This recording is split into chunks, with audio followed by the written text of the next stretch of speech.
Assalamualaikum warahmatullahi wabarakatuh. Perkenalkan, saya dengan Eka Nurrahayu. Saat ini saya sedang berkuliah di Universitas Saber Muhammadiyah S1 Fakultas Hukum. Pada kesempatan kali ini saya ingin menjelaskan materi tentang efektivitas penegakan hukum, mewujudkan keadilan, kepastian, dan kemanfaatan hukum di Indonesia. Materi ini saya susun untuk pemenuhan ujian akhir semester untuk mata kuliah ilmu hukum.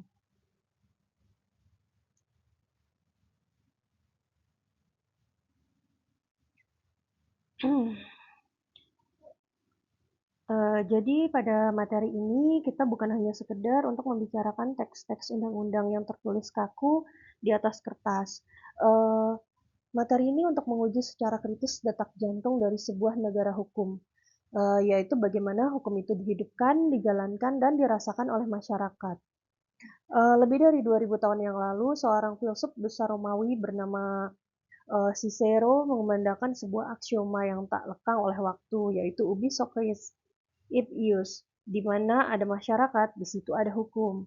Namun, pertanyaan eksistensial bagi bangsa Indonesia hari ini adalah kemana hukum tersebut melangkah ketika masyarakat menuntut keadilan. Oleh karena itu, pada kesempatan yang sangat berharga ini, izinkan saya untuk memaparkan sebuah analisis mendalam dan komprehensif yang bertajuk efektivitas penegakan hukum di Indonesia dalam mewujudkan keadilan, kepastian, dan kemanfaatan hukum. Melalui kajian ini, kita juga akan membongkar dinamika benturan serta jalan keluar teoritis dan praktis demi tegaknya supremasi hukum yang memanusiakan manusia di bumi Nusantara ini. Mari kita mulai dengan mengidentifikasi akar persoalan mendasar kita. Jadi apa sih tantangan keadilan di Indonesia ini? Mengapa penegakan hukum kita tuh kerap kali mengalami disonansi di tengah persimpangan kepastian teks undang-undang dan kegelisahan nurani masyarakat? Jawabannya akan kita bahas secara tuntas pada materi kali ini. Saat ini terjadi dilema antara teks dan keadilan. Eh, Jadi pengantar masalah kali ini kesenjangan akut antara Das Solen dan Das Sein. Apa sih dilema antara teks dan keadilan itu? Mari kita alihkan pandangan pada slide ini. Jadi dalam kajian ilmu hukum ini kita selalu diperkenalkan pada dua kutub, yaitu realitas yang seringkali saling bertolak belakang seperti Das Solen, apa yang seharusnya dicita-citakan oleh hukum, dan Das Sein, apa yang senyatanya terjadi di lapangan sehari-hari. Kesenjangan akut antara kedua kutub inilah yang hari ini menjadi penyakit kronis dalam sistem peradilan kita di Indonesia. Secara normatif, konstitusi kita menegaskan bahwa Indonesia adalah negara hukum yang menjamin persamaan kedudukan setiap warga negara di hadapan hukum itu tanpa kecuali atau sama gitu. Namun secara empiris sosiologis kita disuguhi pemandangan yang mengiris hati nurani dan keadilan publik. Muncul sebuah sinisme kolektif yang sangat tajam di tengah masyarakat, seperti sebuah jargon yang berbunyi bahwa hukum di Indonesia cenderung tajam ke bawah namun tumpul ke atas. Penegakan hukum kita kerap terjebak dalam jebakan formalisme yang rigid dan mekanistik, di mana kepatuhan terhadap prosedur hitam di atas putih mengalahkan esensi kemanusiaan itu sendiri. Akibatnya apa? Akibatnya ketika masyarakat melihat pelaku kejahatan, kerap putih atau koruptor skala besar mendapatkan privilege dan hukuman yang mencederai akal sehat. Sementara masyarakat kecil yang melakukan pelanggaran minor diproses tanpa ampun dengan hukuman maksimal. Disitulah legitimasi institusi penegak hukum meruntuh. Terjadi krisis kepercayaan publik yang masih terus yang masif terhadap polisi, jaksa dan hakim. Masalah ini tuh bukan lagi sekedar masalah teknis perkara, melainkan ancaman nyata terhadap integrasi nasional dan ketahanan ideologi negara hukum kita. Nah, dilema antara teks dan keadilan ini sendiri terbagi menjadi dua, rigiditas formalisme hukum dan krisis legitimasi kemanfaatan. Apa sih rigiditas formalisme hukum ini? Rigiditas formalisme hukum itu adalah, sistem hukum Indonesia yang didominasi, tradisi positivistik, peninggalan kolonial. Hal ini tuh mendorong aparat penegak hukum mengutamakan, prosedur formal tekstual secara kaku, yang pada akhirnya melumpuhkan rasa keadilan substansif yang hidup di tengah publik. Sedangkan untuk krisis legitimasi kemanfaatan itu, banyaknya kasus di mana kepastian hukum ditegakkan, namun hasil akhirnya tuh merugikan kemanfaatan sosial luas. Terjadi ketidakseimbangan orientasi juga menyebabkan, peradilan nilai tidak peka terhadap dinamika sosial, real ini. Selanjutnya tujuan analisis efektivitas. Tujuan analisis efektivitas itu dibagi menjadi tiga, dekonstruksi anatomi, evaluasi struktural, dan sintesis kebijakan. Apa sih dekonstruksi antinomi? Dekonstruksi antinomi ini adalah cara menganalisis ketegangan fundamental antara keadilan, kepastian, dan kemanfaatan agar tidak saling meniadakan atau bersinggungan, sehingga terjadi masalah yang lebih kompleks gitu. Kemudian untuk evaluasi struktural itu sendiri, yaitu mengidentifikasi hambatan struktural dan kultural di tubuh kepolisian, kejaksaan, dan peradilan di Indonesia. Kemudian untuk sintesis kebijakan itu adalah merumuskan kerangka operasional yang memadukan ketiga nilai hukum demi terwujudnya putusan yang progresif. Berangkat dari krisis kepercayaan publik tersebut, analisa ilmiah ini tidak dirancang hanya untuk meratapi keadaan, melainkan juga ditujukan untuk membedah struktur masalah secara objektif dan radikal. Jadi pada slide ini saya merumuskan 3 tujuan utama dari analisis mendalam yang saya lakukan. Tujuan tersebut tuh yang pertama adalah mengevaluasi derajat efektivitas penegak hukum. Apa sih mengevaluasi derajat efektivitas penegak hukum? Ini adalah mengukur sejauh mana institusi penegak hukum kita berhasil mengintegrasikan nilai keadilan, kepastian, dan kemanfaatan secara seimbang tanpa mengorbankan salah satunya. Sedangkan yang kedua itu adalah mendeteksi malpraktik struktural dan kultur hukum, yaitu mengidentifikasi faktor-faktor penghambat baik di level substansi undang-undang, kemudian struktural kelembagaan aparat, maupun budaya hukum masyarakat yang melenggangkan rigiditas formalisme hukum. Kemudian yang terakhir itu ada merumuskan solusi hukum yang progresif dan responsif. Itu artinya menyusun sebuah rekomendasi itu secara strategis yang aplikatif untuk mentransformasikan wajah penegak hukum kita agar lebih adaptif, humanis, dan berbasis pada keadilan substansif. Jadi melalui kejelasan arah analisa ini kita akan dituntut untuk memahami bahwa hukum bukan sekedar pasal hukuman, melainkan sebuah instrumen dinamis untuk menata peradaban bangsa. Baiklah, selanjutnya relevansi kajian di era modern. Mengapa sih keadilan responsif itu menjadi tuntutan darurat saat ini? Jawabannya tuh ada tiga. Yang pertama, ekspektasi sosial meningkat. Kemudian yang kedua, peralihan paradigma. Dan yang terakhir, mencegah dekandensi hukum. Apa sih ekspektasi sosial meningkat? Eh, ini adalah publik modern kian kritis dan menuntut transparansi absolut atas setiap putusan peradilan. Sedangkan untuk peralihan paradigma, globalisasi mendorong sistem peradilan beralih dari retributif murni menuju pemulihan sosial. Dan yang terakhir, mencegah dekadensi hukum itu adalah untuk memastikan penegakan hukum tidak berubah menjadi formalitas birokratis yang hampa kebenaran substansif.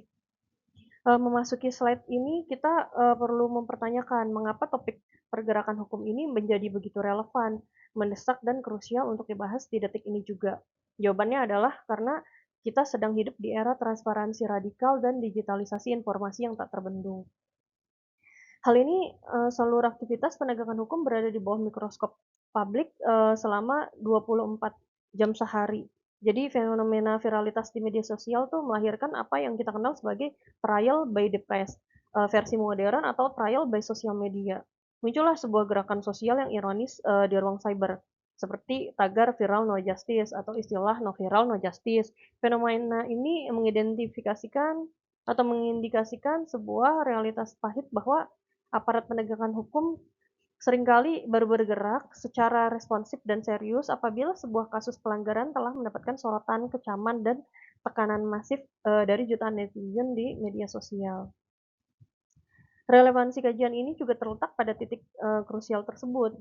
Jika penegakan hukum hanya bergerak berdasarkan komando viralitas cyber, maka prinsip kepastian hukum telah mati, dan keadilan berubah wujud menjadi sekedar pemuasan dendam masa populis populis dan kita tuh membutuhkan revitalisasi sistem penegakan hukum yang mandiri, yang objektif dan berwibawa, yang bekerja secara efektif karena sistemnya yang sehat, bukan karena takut pada tekanan algoritma media digital. Inilah mengapa analisa ini menjadi sangat kontekstual dengan kondisi sosiopolitik Indonesia kontemporer. Selanjutnya saya akan menjelaskan terkait teori hukum Gustav Reitbach. Jadi ada dua teori, teori A dan teori B. Teori A itu terkait tiga nilai dasar Reitbach, kemudian kalau teori B itu terkait hukum progresif Raharjo. Gustav Reitbach mengajarkan bahwa hukum itu harus mengandung keadilan, kepastian, dan kemanfaatan. Dalam praktiknya, ketiganya berada dalam anatomi yang menuntut kompromi proporsional. Sedangkan teori B, hukum progresif Raharjo, jadi Sacipto Raharjo itu menekankan hukum adalah untuk manusia, bukan manusia untuk hukum. Jika teks undang-undang menghambat keadilan sejati, penegak hukum itu wajib berani melakukan terobosan hukum. Jadi mari kita letakkan fondasi analisis kita ini ke dalam kerangka teoritis yang kokoh pada slide ini. Jadi untuk membedah kerumitan penegakan hukum di Indonesia, saya mempertemukan dua pemikiran besar dalam filsafat dan sosiologi hukum. Landasan teoritis yang pertama itu berasal dari mahakarya juris termuka Jerman, yaitu Gustav Reitbach, mengenai tiga nilai dasar hukum atau yang dikenal sebagai trias tujuan hukum, seperti keadilan, kepastian hukum, dan kemanfaatan. Reitbach ini menyatakan bahwa idenya ketiga nilai ini tuh harus berjalan beriringan. Namun dalam praktiknya sering terjadi apa yang disebut sebagai anatomi hukum, suatu kondisi di mana nilai-nilai tersebut sangat berbenturan. Jadi ketika undang-undang ditegakkan demi kepastian hukum yang kaku, seringkali nilai keadilan dan kemanfaatan nyata bagi masyarakat terabaikan secara tragis. Nah, untuk memecah kebuntuan anatomi Reitbach ini, saya menggunakan pisau analisis kedua, yaitu teori hukum progresif yang dicetuskan oleh Bengawan Hukum Indonesia, yaitu Profesor Sucipto Raharjo. Sucipto ini mengumandangkan sebuah kredo sosiologis yang sangat radikalis namun humanis, yaitu hukum adalah untuk manusia, bukan manusia untuk hukum. Teori ini tuh menegaskan bahwa apabila penegakan hukum konvensional yang positivistik, legalistik gagal untuk mewujudkan keadilan substansif, maka aparat penegak hukum itu wajib melakukan terobosan hukum atau rule breaking. Hukum tuh tidak boleh dipandang sebagai bangunan arsitektur yang mati, melainkan sebuah proses pencarian yang keadilan yang terus mengalir dan disempurnakan demi kebahagiaan manusia. Selanjutnya ada studi kasus keadilan kecil. Ini kepastian yang menindas keadilan. Jadi kasus-kasus pemindanaan pelaku yang tidak pidana sepele kayak kasus pencurian kecil yang didorong oleh kemiskinan ekstrim. Ini menunjukkan bahwa bagaimana kepastian undang-undang itu dipaksakan secara buta tanpa menimbang kemanfaatan sosial. Proses peradilannya pun formal. Dalam kasus sejenis ini seringkali melukai hati nurani masyarakat dan menghabiskan kas negara secara tidak produktif. Ini menegaskan urgensi penerapan diskresi penegakan hukum itu yang humanis. Jadi gini, mari kita uji dialektika teori tersebut ke dalam lembaran realitas empiris peradilan uh, melalui analisa kasus. Nah, di sini kita dihadapkan pada potret paradoks yang penegakan hukum yang sangat mengusik rasa keadilan kolektif kita. Uh, Mari kita bandingkan dua spektrum perkara yang kontras. Jadi di satu sisi kita mengingat kasus real seperti nenek Minah yang dipidana karena memetik 3 buah kakao, atau kasus pencurian sandal jepit bekas milik aparat, di mana hukum formal bekerja dengan efisiensi yang luar biasa, dingin dan tanpa ampun demi menegakkan kepastian hukum normatif. Namun di sisi lain spektrum kita menyaksikan perkara korupsi triliunan rupiah atau kasus pelanggaran kerah putih di mana proses hukum seringkali berjalan lamban, penuh dengan manuver prosedural hingga vonis yang dijatuhkan terasa sangat miring dan tidak sebanding dengan kerusakan ekonomi dan sosial yang ditimbulkan. Jadi secara analisis yuridis, ketimpangan ini tuh terjadi karena aparat penegak hukum kita mengalami kebutaan sosiologis. Mereka tuh bertindak bagaikan, corong undang-undang, kayak Butch the Laloy yang hanya pandai membaca teks pasal tanpa mampu membaca konteks kemanusiaan. Jadi perkara kecil yang semestinya bisa diselesaikan di luar pengadilan melalui perdamaian adat atau kekeluargaan malah dipaksa masuk ke dalam, jeruji penjara demi keputusan statistik perkara. Sebaliknya, pada kasus besar atau kasus berat yang formalisme hukum seringkali dimanipulasi oleh oknum yang memiliki kapital besar untuk meloloskan diri dari jerat keadilan substansif. Ini adalah kegagalan penegakan hukum yang sangat fatal. Selanjutnya, kejadian hukum dan garis waktu. Jadi, lini masa evolusi paradigma hukum di Indonesia ini terbagi menjadi 4 tahapan. Yang pertama ada positivisme kolonial, kemudian ada Perma nomor 2 tahun 2012, era restoratif justice, dan yang terakhir KUHP baru Undang-Undang 1 tahun 2023. Ini tuh menjelaskan tentang apa sih? Jadi selanjutnya mari kita coba cermati satu persatu kejadian hukum dan lini masa evolusi paradigma hukum di Indonesia. Kita juga harus bersikap adil dengan melihat bahwa sistem hukum kita ini tuh sebenarnya terus berupaya melakukan koreksi, melintasi berbagai dekade regulasi. Apa saja sih evolusinya itu? Evolusi ini tuh dimulai dari warisan kolonial yang sangat bercorak positivistik dan retributif. Artinya hukum tuh fokus pada pembalasan fisik dan sanksi pidana penjara yang kaku. Kemudian paradigma purba ini tuh mendominasi kitab undang-undang hukum pidana lama sekali. Jadi setelah puluhan tahun setelah kemerdekaan. Namun seiring berjalannya reformasi hukum, negara mulai menyadari bahwa penjara yang penuh sesak atau overcrowding bukanlah solusi utama bagi ketertiban sosial. Kita tuh menyaksikan lahirnya berbagai peraturan sektoral seperti Peraturan Kejaksaan Nomor 15 Tahun 2020, terus kemudian Peraturan Kepolisian Nomor 8 Tahun 2021 yang mulai melembagakan konsep keadilan restoratif atau restoratif justice secara formal. Puncaknya itu adalah pada saat disahkannya Undang-Undang Nomor 1 Tahun 2023 tentang Kitab Undang-Undang Hukum Pidana Nasional yang baru.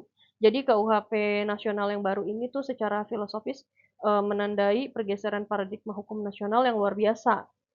Jadi dari hukum pidana yang bercorak retributif pembalasan menuju hukum pidana kontemporer yang berorientasi pada keadilan korektif, restoratif dan rehabilitatif. Jadi ini adalah kemenangan konseptual yang menanti pembuktian di level penegakan hukum.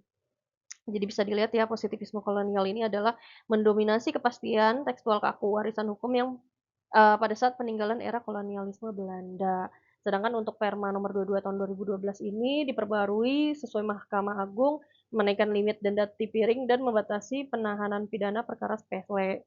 Kemudian dilanjutkan atau dirubah lagi dan diperbarui lagi atau berevolusi menjadi era restoratif justice, yaitu Polri dan Kejaksaan menerbitkan aturan penyelesaian perkara di luar sidang demi pemulihan sosial. Dan yang terakhir, ini adalah puncak tahapannya pada saat ini KUHP baru Undang-Undang 1 tahun 2023 yaitu kodifikasi hukum nasional baru yang mensintesis keadilan korektif, rehabilitatif, dan restoratif. Selanjutnya terkait komparasi aliran teori hukum. Jadi komparasi aliran teori hukum ini kita sudah bagi berdasarkan 3 poin dari masing-masing mazhab. Misalnya aliran dan tokohnya itu terbagi menjadi positivisme hukum, jurisprudensi sosiologis, dan hukum progresif. Nah, kemudian dilihat dari sisi pendekatan penegakan hukum dan implikasi terhadap keadilan nyata. Jadi kalau kita lihat pada slide ini, untuk memperkaya hasanah teoritis kita, jadi saya menyajikan tuh perbandingan kritis antara mazhab pemikiran hukum mengenai indikator efektivitas hukum yang diperkuat oleh pendapat para ahli hukum terkemuka di dunia dan nasional. Marilah kita perhatikan tabel ini baik-baik. Jadi ini adalah pendapat ahli dan komparisi kritis mazhab efektivitas hukum ya. Yang pertama itu kita lihat dimensi komparasi dari ukuran efektivitas. Untuk mazhab positivisme hukumnya John Austin, itu adalah kepatuhan formal hukum terhadap teks regulasi tertulis secara mutlak. Sedangkan ukuran efektivitas menurut mazhab sosiologis kontemporer Lawrence Friedman itu tuh menyatakan bahwa berjalannya tiga komponen hukum secara sinergis di masyarakat. Sedangkan untuk mazhab hukum progresif Sucipto Raharjo itu adalah terwujudnya keadilan substantif yang membahagiakan manusia. Sedangkan dimensi komparasi secara peran aparat hukum menurut mazhab positivisme hukum John Austin hanya menjadi pelaksana instruksi undang-undang atau corong pasal. Kemudian untuk mazhab sosiologis kontemporernya, aktor sosial yang perilakunya dipengaruhi kultur dan struktur. Dan yang terakhir, mazhab hukum progresif Sucipto Raharjo ini adalah inovator hukum yang melakukan terobosan demi moralitas keadilan. Jadi sebagaimana ditegaskan oleh sosiolog hukum keamanan Lawrence Friedman, efektivitas penegakan hukum tidak bisa hanya mengandalkan substansi undang-undang yang bagus. Friedman juga menyatakan bahwa hukum tuh harus ditopang oleh struktur hukum yang bersih, yaitu integritas aparatnya, serta kultur hukum masyarakat yang taat asas.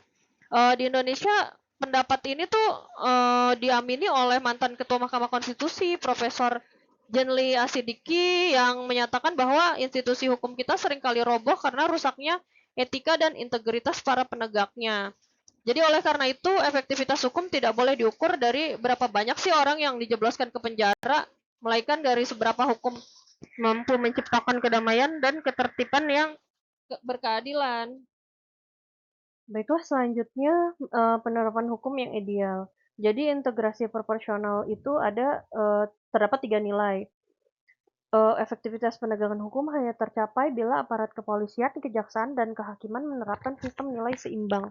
Apa saja sih yang ketiga nilai proporsional tersebut? Yang pertama itu ada kepastian sebagai koridor, yang kedua ada keadilan sebagai kompas, dan yang ketiga adalah kemanfaatan sebagai sasaran.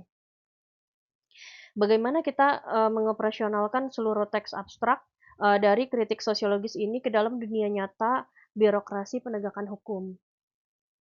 Jadi metrik indikator efektivitas penegakan hukum modern ini yang harus menjadi standar bagi institusi peradilan di Indonesia. Efektivitas penegakan hukum tidak boleh lagi diukur secara abstrak atau menggunakan klaim sepihak penguasa.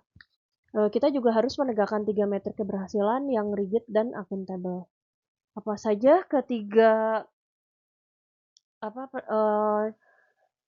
metrik tersebut, metrik keberhasilan tersebut? Yang pertama adalah metrik akuntabilitas dan transparansi proses, atau biasa disebut due process of law. Ini adalah mengukur sejauh mana setiap tahapan penyidikan, penuntutan hingga persidangan dilakukan secara terbuka, bebas dari intervensi koruptif, dan dapat diakses perkembangannya oleh pencari keadilan secara digital tanpa hambatan birokrasi. Kemudian yang kedua itu adalah metrik indeks kepuasan publik substansif atau public trust index, yaitu melakukan audit independen berkala terhadap persepsi masyarakat pencari keadilan mengenai perlakuan aparat di lapangan. Target utamanya ini bukanlah kecepatan penyelesaian perkara di atas kertas, melainkan rasa keadilan yang dirasakan oleh korban maupun terdakwa. Sedangkan yang terakhir yaitu metrik efisiensi kemanfaatan sosial atau social utility rate, di mana untuk menilai dampak sosial ekonomi dari sebuah putusan hukum, apakah putusan tersebut berhasil memulihkan kerugian negara, kemudian menyembuhkan trauma korban kejahatan dan memberikan efek jera yang mendidik bagi pelaku, atau justru melahirkan biaya sosial baru yang membebani negara. Jadi metrik-metrik inilah yang akan merombak postur penegakan hukum kita dari pergerakan hukum yang bersifat birokratik menjadi pergerakan hukum yang berorientasi pada pelayanan publik yang berkeadilan. Sehingga ketiga nilai seimbang yang di slide ini akan sangat berguna bagi penegakan hukum. Untuk kepastian sebagai koridor itu, peraturan tertulis memberi batasan legalitas formal agar terhindar dari arogansi sewenang-wenang. Kemudian keadilan sebagai kompas juga hati nurani moralitas membimbing penemuan hukum substansif. Dan untuk kemanfaatan sebagai sasaran, hasil putusan Ini berujung pada resolusi konflik damai di masyarakat.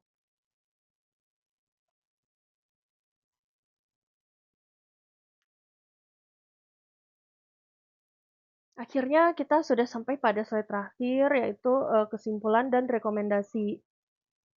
Untuk kesimpulan ini sintesis harmonis trias tujuan hukum. Jadi setelah kita mengarungi labirin teoritis, historis, dan empiris dari sistem peradilan kita, tibalah kita pada rangkuman konklusi utama dari seluruh penelitian ini.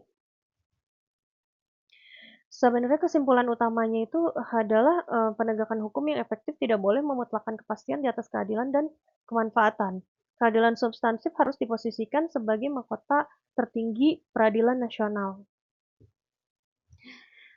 Untuk rekomendasinya, optimalkan keadilan restoratif dengan memperluas pemanfaatan hukum restoratif pada perkara-perkara ringan dan non-kekerasan untuk mereduksi kelebihan muatan penjara atau overcrowded. Kemudian yang kedua adalah penguatan integritas dan pengawasan, yaitu memperketat kode etik hakim dan aparat penegak hukum secara imparsial guna mengeliminasi penyalahgunaan diskresi dan mafia peradilan. Dan yang terakhir, rekomendasi dari saya yaitu sistem peradilan pidana terpadu, yaitu mengakselerasi digitalisasi peradilan untuk mewujudkan pelayanan yang cepat, transparan, berkepastian, dan akuntabel bagi rakyat.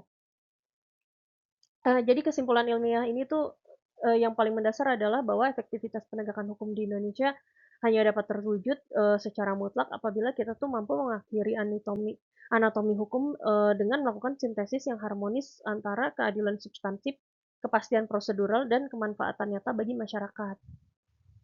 Penegakan hukum yang hanya mengejar kepastian formal akan melahirkan tirani legalisme yang menindas kemanusiaan. Sebaliknya, pada penegakan hukum yang hanya mengejar keadilan abstrak tanpa kepastian prosedural akan menjerumuskan bangsa ke dalam jurang anarki sosial.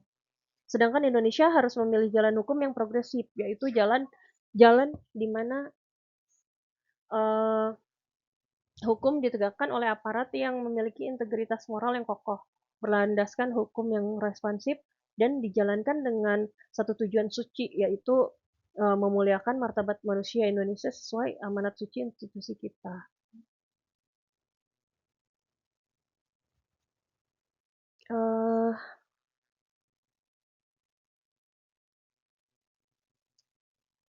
Sebagai puncak pemikiran yang konstruktif dan solutif, agar kajian ini juga melahirkan dampak nyata bagi perbaikan bangsa,